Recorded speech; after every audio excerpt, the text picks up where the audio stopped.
제가 이제 뇌과학적 끌어당김이다라고 했는데 사실은 저는 그 끌어당김의 법칙이라는 표현을 그렇게 좋아하지 않습니다.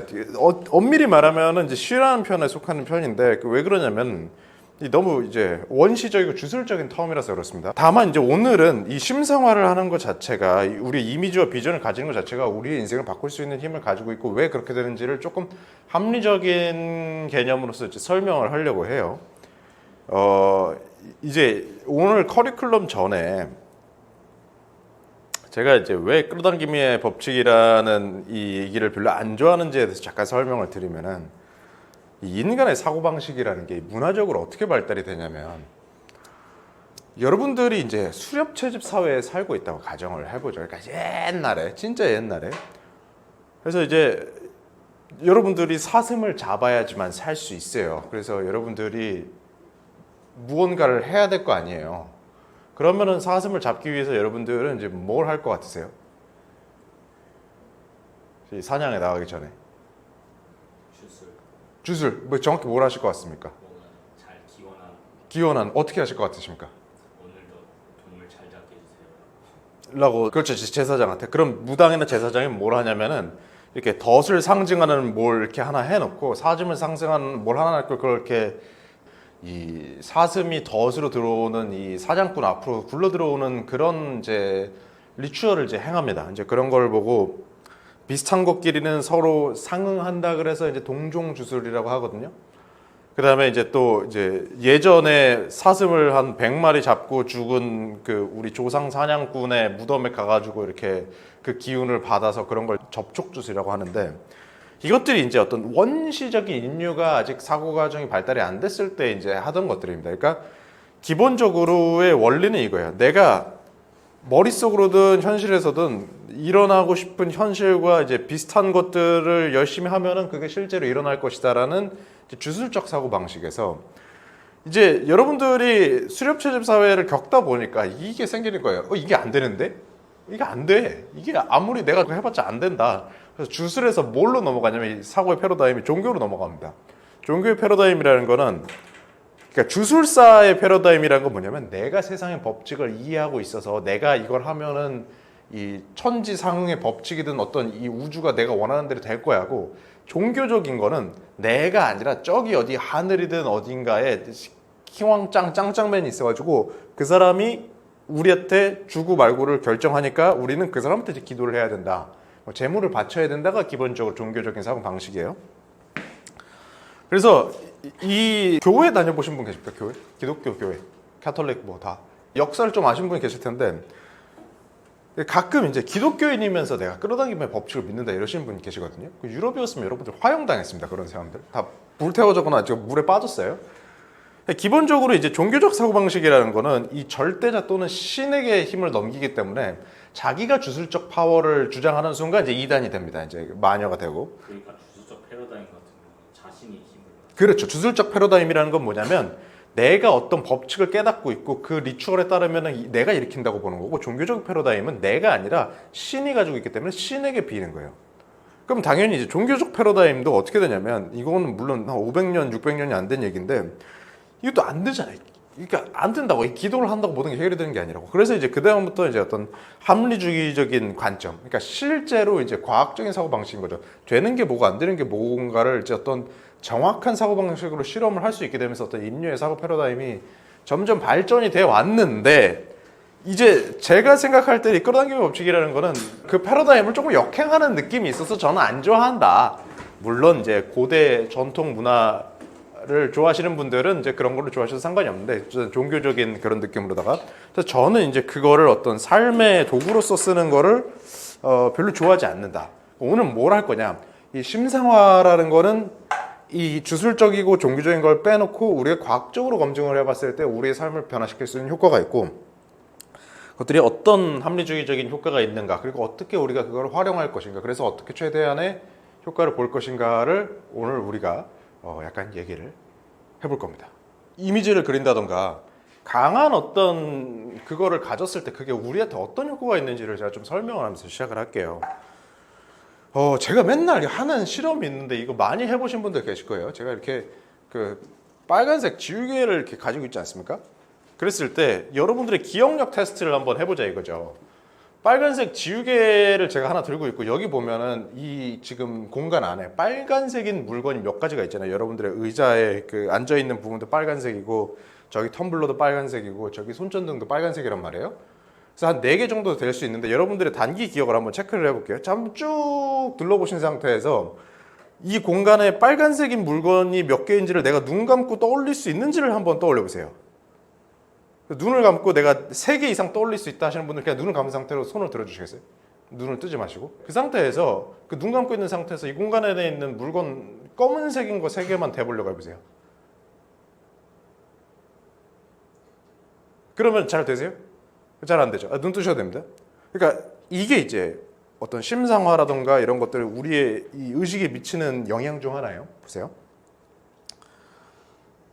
보면은 앞에 있는 사람 여기 이 사람도 검은 옷 입고 있고 저도 검은 옷을 입고 있지만 여러분들이 떠올리려고 하면 안 떠올려진단 말이에요. 그 정작 그 새롭게 정보를 못 받아들이면은. 그건 왜 그러냐면 기본적으로 우리의 의식이라는 거는 정보를 한 번에 처리할 수 있는 게 한계가 있어요. 이제 과학자들은 대개 7개에서 플러스 마이너스 2개다라고 얘기를 하거든요.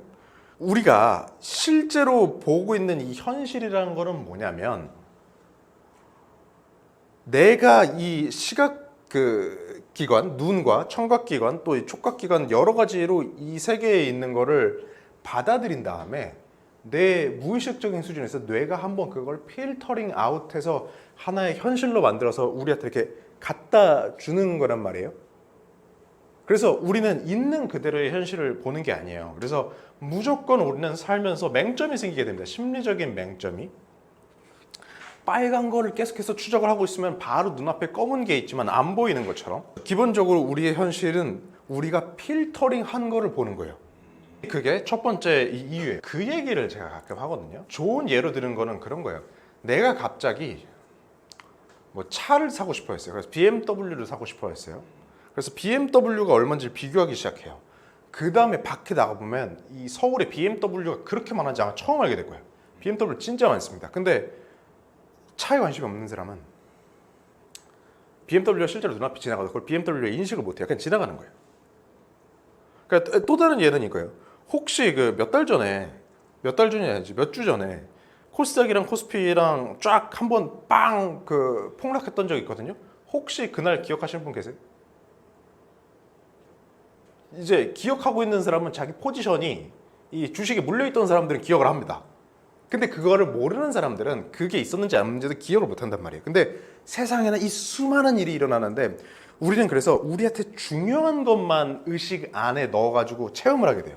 그러니까 이 필터링 아웃하는 거 이제 뭐 연구자들에 의하면 망향활성계라는 각성을 조절하는 기관이 있어서 거기가 조절을 한다라고는 얘기를 해요.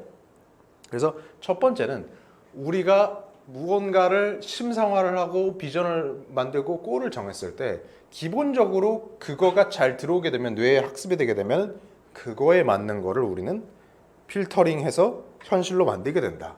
반대로 이게 재밌는 거야. 이게 재밌는 거예요. 사람이 골이 없잖아요. 그러면 현실을 인식을 못합니다. 그러니까 내가 모르고 내가 원하지 않는 거는 내가 못 봅니다. 기본적으로. 이게 이제 어떤 인간 현실의 구성의 법칙이거든요. 그래서 일단 이걸 이해하는 게 첫 번째입니다. 이제 여기서 이제 조금 이상한 쪽으로 나아가면 이런 말을 하는 사람이 있어요. 현실은 뭐 내가 인식하는 것만 현실이다. 내가 뭐 의식하지 않으면은 그것은 존재하지 않는 것이다라고 하는 좀 이제 관념론적으로 이제 가시는 분들이 있는데 그분들은 인생을 좀 살다 보면 이제 내가 인식하지 못했는데 겁나 아프게 뭐 두드려 맞는 경우들이 있습니다.